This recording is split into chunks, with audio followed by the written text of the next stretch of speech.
Hello, and welcome back to my PCT thru-hike planning series. Today, we're going to answer the question, should you even do it? A thru-hike of the PCT or any long-distance trail is a logistical nightmare. It's so inconvenient in so many ways, and it is so difficult to arrange all of the logistics for most people's lives to accommodate them disappearing from life, civilization, and responsibilities for 4 to 6 months. There's a reason why most people hiking the trail are in their early 20s or older and retired. It's because so many life responsibilities can make a long distance hike like this an impossibility. Work, children, mortgages, the list is endless. But today we are going to talk about the 8 top considerations I think one should consider when trying to decide whether or not a long distance thru hike is right for them. So let's jump right into it. First and foremost is your job.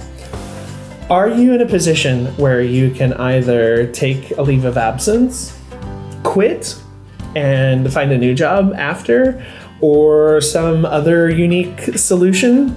Jobs are one of the first things that stop people from being able to do a thru hike. So the first question I would ask yourself is, what will I do with my job? What are my options? Next is housing. Maybe it's perfect. You rent and your lease is up in March, the perfect time for you to shed that financial commitment while you're on the trail. And then you can put your things in storage and find something afterward. If that works for you, that's awesome. But do you have a mortgage? How is that going to get paid? Can you sublet your house? Can you rent it? What are your options? For a lot of people, housing is an immediate non-starter because there is not an option that allows them to be gone this amount of time. Next, family. Do you have family commitments? Do you have a spouse? Do you have children? How is that going to work? Is that going to work? It can work. People do it, but it takes effort. That's a complicated, complex consideration and something that you should obviously think about before you commit to a journey like this. Next, pets. If you have pets, where are they going? Who are they staying with? How much is that going to cost, if anything? Maybe nothing. If you have a sister with a farm where your dog can go for free, great. If you live in Los Angeles and you are going to need to pay $100 a day for dog boarding, that might be a different consideration. Money. Money is one of the biggest reasons that people not only don't start the trail, but also one of the biggest reasons people quit the trail mid-trail. Money. Now, it's a complicated topic. We'll cover it much more thoroughly in other videos, but the cost of doing a thru hike of the PCT can vary widely because of the wide array of factors. I have seen people who insist they did the trail for as low as $4,000. I have seen people who have spent $12,000, $15,000. So the range is wide. It all depends on various circumstances.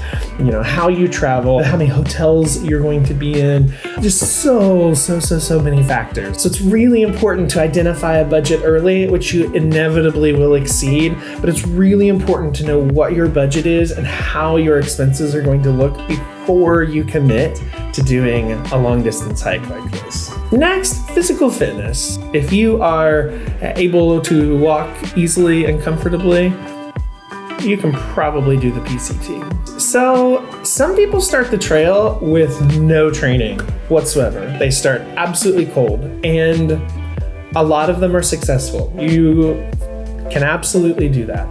I do not recommend it. First and foremost, it's going to be less comfortable. The beginning of the trail is going to be so much more comfortable for you if you have done at least some amount of training, if you have built up some sort of physicality beforehand. This is very strange for your body to be walking 15, 20, 25, 30 miles per day, and it is going to take your body some time to acclimate. Regardless of how trained you are before you start the trail, but especially especially if you feel like you are undertrained or zero trained before you start the trail, I would always give the advice to start slow. Start slow. It is going to make such a difference. Overuse injuries, so injuries from overusing parts of your body that aren't used to being used to that extent, is one of, if not the most common reason that people have to quit the trail and not finish. Next is hygiene. If you're used to being outdoors, used to being dirty and smelly and stinky, then don't worry about this. For some people, this is a really big deal, and you will be stinky. You will be dirty, you will be stinky. There's no viable amount of hygiene that can take place on the trail for this amount of time that is going to keep you from being stinky. It is an unfortunate reality that one has to accept. And I have yet to find someone who was not surprised at how much easier it was than they expected. Because you don't have a choice. You are going to stink. Now, there's things you can do to mitigate that. You can change out your gear more often. You can be more purposeful in a bounce box and making sure you can launder your gear properly in town and whatnot. But even with those efforts, you're simply making things slightly less stinky. A stink-free thru hike it doesn't exist. Next, Solitude. Do you enjoy Solitude? Do you think you enjoy Solitude, but have you ever been in Solitude for 5 months? This is an important factor. Some people really struggle without certain social components and interactions in their lives. Embarking on a thru hike like this at times can be very, very lonely. It can also be surprisingly social. I think that is one of the most common pieces of feedback I get from people who have done the PCT is how shockingly social it is. There are multiple hundreds of people doing this trail every year. You are passing them over and over again. You're hiking with groups for periods of times. I have been told that it is much more social than one might think. That being said, there will certainly be lonely moments of solitude. How do you deal with that? Is that a good thing? Is it a bad thing? Is it both? Something to consider. Last is life events. We can't predict these always, but if you know that you have a relative whose time might be limited, that could be a consideration. While it is absolutely possible in almost every section of the trail to get off trail, get to an airport, it is obviously much easier in some places than others. So while it is feasible to get off the trail, if you have any anticipated life events, if you have a wedding you absolutely can't miss, if you have any other events that you absolutely cannot miss, just know that while possible, that is going to be a large logistical hurdle for you to overcome.